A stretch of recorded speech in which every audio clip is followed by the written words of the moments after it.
For a great example of intruding a woman's personal space to trigger arousal in her, pick up a movie called Days of Being Wild. It's one of the most brilliant films on seduction ever made.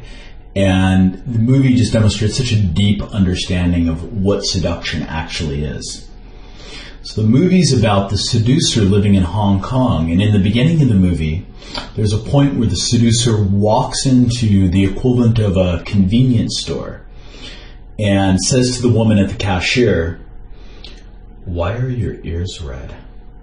And she kind of grumbles back at him, "What do you want?" And he says, "I just want to be friends with you." And she says, "Why should I be friends with you?" And at this point, he intrudes her personal space. He gets very uncomfortably close to her and demands, "Look at my watch."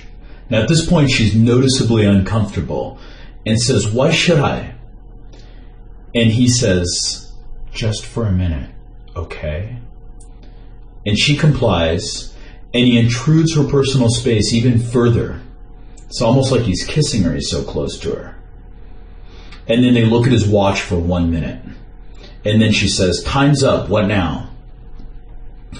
And he says, "What's today's date?"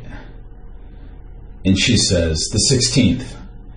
And he says, "April 16th, 1960, 1 minute before 3 o'clock, we were here together.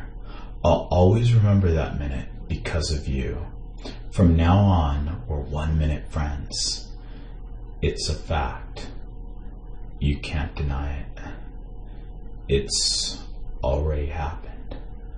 I'll be back tomorrow." And then he walks away. Now the effect he has on her is hypnotically powerful. And yes, he does end up sleeping with her.